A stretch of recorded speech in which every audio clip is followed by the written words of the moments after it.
Hi students, welcome back to Janith for Aspirants. Till now we have talked about prepositions of time, prepositions of place, prepositions of transportation and prepositions of direction or movement. In this video, I would like to talk about prepositions of agent and instrument. Um, in this topic, we have two important prepositions. Those are by and with. These two prepositions are very important. ఈ టాపిక్లో అండి prepositions of agent or ఇన్స్ట్రుమెంట్లోని మనకు two important prepositions ఉన్నాయి, by and with అని. ఈ two prepositions గురించి మనం చాలా డీటెయిల్గా డిస్కస్ చేస్తాము. మనం ఆల్రెడీ డిస్కస్ చేసిన టాపిక్స్ మీరు ఒకసారి ప్లేలిస్ట్లో మనకు ఉన్నాయి, ప్రిపోజిషన్స్ అనే ప్లేలిస్ట్లో ఉన్నాయి. ఒకసారి అన్నిటిని చూడండి బేసిక్స్తో పాటు. నెక్స్ట్ ఈ టాపిక్ మనం స్టార్ట్ చేద్దామండి. By, the preposition by is used to indicate the agent or doer of an action. The preposition by is used to indicate the doer or agent of an action. అంటే ఏదైనా యాక్షన్ని చేసిన వ్యక్తిని indicate చేయడం కోసం మనం by అనే preposition use చేస్తాము. The preposition with is used to indicate the instrument or tool that we use to do something. మనం ఏదైనా పని చేయడం కోసం ఉపయోగించిన ఇన్స్ట్రుమెంట్ లేదా టూల్ను ఇండికేట్ చేయడం కోసం విత్ అనే ప్రిపోజిషన్ యూజ్ చేస్తాం. This is the difference between these two prepositions, by and with. చాలా బాగుంటుందండి. And that to this is very important concept because a lot of questions were asked on this topic in the previous examinations. So that's why I'm asking you to watch this video completely without skipping anywhere. Akkada skip cheyakanda mottham chodandi. Okay na? Let us see some examples. Then we will have a more understanding, right? First example, Geetanjali was written by Rabindranath Tagore. Geetanjali was written by Rabindranath Tagore.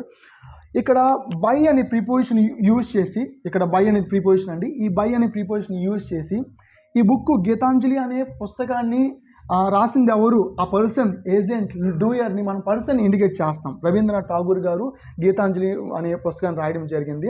So Gitanjali Rabindranath Tagore గారి చేత రాయబడిందని sentence meaning. So ఇక్కడ రాసిన వ్యక్తిని, agent, doer, person మనం బైతో indicate చేస్తున్నామండి. అదేవిధంగా second example, the snake was killed by Suresh. Suresh చేత పాము చంపబడింది. ఆ పాము, the snake was killed by Suresh చేత చంపబడింది. సో ఇక్కడ యాక్షన్ చేసింది ఎవరంటే సురేష్. ఇక్కడ యాక్షన్ చేసింది సురేష్. సో ఈ సెంటెన్స్లో ప్రిపోజిషన్ బైను ఎందుకు ఉపయోగించమంటే స్నేక్ని చంపింది సురేష్ కాబట్టి డూవర్ లేదా ఏజెంట్ పర్సన్ని ఇండికేట్ చేయడం కోసం ఏంటంటే బై అనే ప్రిపోజిషన్ యూజ్ చేసాం. సో ఈ విధంగా ఏదైనా పని జరిగిందంటే ఆ పనిని చేసిన డూవర్, ఏజెంట్ లేదా పర్సన్ ఇండికేట్ చేయడం కోసం మనము బై అనే ప్రిపోజిషన్ యూజ్ చేస్తాం. This book was written by me. This book was written by Rajesh. The film was directed by Rajamouli sir. Okay, the movie was directed by Rajamouli garu. We can make a lot of sentences by using the preposition by. By అనే preposition use చేసి మనం ఇలా చాలా sentence మనం make చేయొచ్చు. Next మనం already discuss చేసాం కదా, విత్ అనే ప్రిపోజిషన్ యూజ్ చేసి ఒక పని చేయడానికి వాడిన ఇన్స్ట్రుమెంట్ లేదా టూల్ను ఇండికేట్ చేయడానికి విత్ అనే ప్రిపోజిషన్ యూజ్ చేస్తాము. First example, he cut the apple with a knife. అతను నైఫ్ను ఉపయోగించి యాపిల్ని కట్ చేయడం జరిగింది. సో ఈ విధంగా ఇక్కడ యాపిల్ కట్ చేయడానికి మనం వాడిన ఇన్స్ట్రుమెంట్ టూల్ ఏంటంటే నైఫ్ కాబట్టి ఇటువంటి నైఫ్ను ఇండికేట్ చేయడం కోసము మనము విత్ అనే ప్రిపోజిషన్ యూజ్ చేస్తాం. సో గుర్తుపెట్టుకోండి, the preposition with is use to indicate the instrument are tool that we use to do something. అంటే ఏదైనా పని చేయడానికి మనం వాడిన ఇన్స్ట్రుమెంట్ లేదా టూల్ను ఇండికేట్ చేయడం కోసం విత్ అనే ప్రిపోజిషన్ యూజ్ చేస్తామని ఆల్రెడీ అనుకున్నాం కదా. So he cut the apple with a knife. ఇక్కడ by a knife అని రాకూడదండి, with a knife. నెక్స్ట్ ఇక్కడ Gitanjali was written with Rabindranath Tagore అని యూజ్ చేయకూడదండి, బై రవీంద్రనాథ్ ఠాగూర్. మనము ప్యాసివ్ వాయిస్ సెంటెన్సెస్లో ఎక్కువ ఏంటంటే మోస్ట్ ఆఫ్ ది సెంటెన్సెస్లోని బై అనే ప్రిపోజిషన్ యూజ్ చేస్తాం. గుర్తుపెట్టుకోండి, ఓకేనా? ఎందుకంటే లాస్ట్లో ఎవరు వస్తారు, డూవర్ వస్తారు. ప్యాసివ్ వాయిస్ సెంటెన్స్లో లాస్ట్లో మనకి ఎవరు వస్తారంటే డూవర్ వస్తారు. ఎవరైతే ఆ పని చేశారు లేదా ఆ పని ఎవరి చేత చేయబడిందో అని వస్తుంది కదా. సో బై అనే ప్రిపోజిషన్ మనము ప్యాసివ్ వాయిస్ సెంటెన్స్లో ఎక్కువ యూజ్ చేస్తాం. So first sentence Gitanjali was written by Rabindranath Tagore అని ఈ సెంటెన్స్ కూడా ఏంటంటే ప్యాసివ్ వాయిస్లో ఉంది కాబట్టి సో బై అనే ప్రిపోజిషన్ డూవర్ లేదా ఏజెంట్ ఇండికేట్ చేయడం కోసం యూజ్ చేస్తాం. సెకండ్ ఎగ్జాంపుల్, ఇక్కడ the snake was killed by Suresh ఉంది కదా. ఇక్కడ చూడండి, the snake was killed with a stick. అంటే స్నేక్ని చంపింది సురేష్, డూవర్ కాబట్టి బై ఉపయోగించాము. అయితే స్నేక్ దేని చేత చంపబడింది అంటే స్టిక్ కర్రతో చంపబడింది. ఓకే, సో సురేష్ స్టిక్ను ఉపయోగించి పాముని చంపడం జరిగింది. ఇదే సెంటెన్స్ మనం ఎలా చెప్పవచ్చు అంటే the snake was killed by Suresh with a stick. Okay, so the snake was killed with a stick. ఇక్కడ స్టిక్ అనే ఇన్స్ట్రుమెంట్ లేదా టూల్ని ఇండికేట్ చేయడం కోసం మనము విత్ అనే ప్రిపోజిషన్ యూజ్ చేసాం. చాలా సింపుల్ అండి, చాలా simple. Okay, it is very easy concept. Okay, మనం ఏంటంటే చిన్న డిఫరెన్స్ అర్థం చేసుకోవాలి. ఏంటంటే డూవర్, ఏజెంట్, పర్సన్ ఇండికేట్ చేయడం కోసం మనం బై అనే ప్రిపోజిషన్ యూజ్ చేస్తే ఆ పని చేయడానికి మనం వాడిన ఇన్స్ట్రుమెంట్ టూల్ ఏంటో దాని ముందు ఏంటంటే విత్ అనే ప్రిపోజిషన్ యూజ్ చేస్తాం. Here we have two previous year questions. The first one was asked in SSC CGL 2016. SSC CGL 2016లో అడిగిన క్వశ్చన్ మనం డిస్కస్ చేద్దాము. Maharana Pratap killed many enemy soldiers through his sword. Maharana Pratap రాజు గారు చాలామంది శత్రువుల్ని దేంతో చంపారు?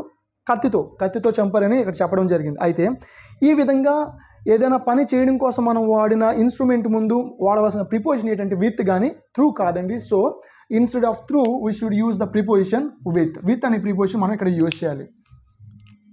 విత్ అనే ప్రిపోజిషన్ మనం యూజ్ చేయాలి. So Maharana Pratap killed many enemy soldiers with his sword. Okay, next you can open the box by a screwdriver, no error.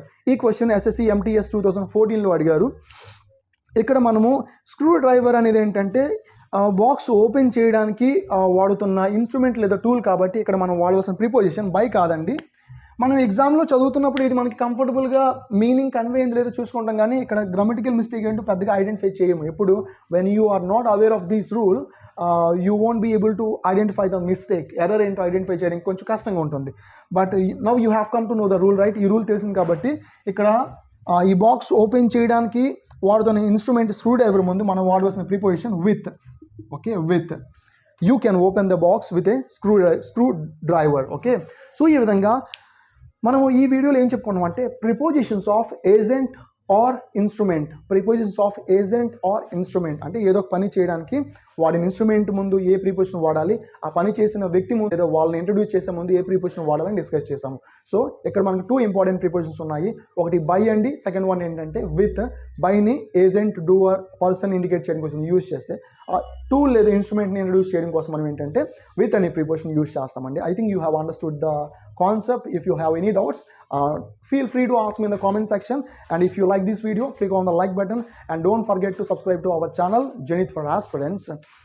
ఈ కాన్సెప్ట్ను మన బుక్లోనే అండి, మన book Zenith English for all competitive ఎగ్జామ్స్లోని 312 పేజీలో ఇవ్వడం జరిగింది. నెక్స్ట్ 313 కూడా ఇవ్వడం జరిగింది. మన book Zenith English for all competitive ఎగ్జామ్స్ను తెలుగు మరియు ఇంగ్లీష్ 2 లాంగ్వేజెస్లోని మాకేమీ రాదు అన్న వాళ్ళ కానించి అంటే బేసిక్స్ నుంచి అడ్వాన్స్డ్ లెవెల్లో అంటే SSC CGL బ్యాంక్స్ అన్ని కాంపిటేటివ్ ఎగ్జామ్స్ సరిపోయేటట్టు అడ్వాన్స్డ్ లెవెల్ వరకు ఇవ్వడం జరిగిందండి. ఇందులో గ్రామర్ ప్లస్ వొకాబులరీ ఉంది. ఎవరికైనా ఈ బుక్ కావాలనుకున్నా లేదా ఎటువంటి డౌట్స్ ఉన్నా సరే మీ క్లారిఫై చేసుకోవడం కోసము నన్ను కాంటాక్ట్ చేయండి 9121378191. Thank you very much.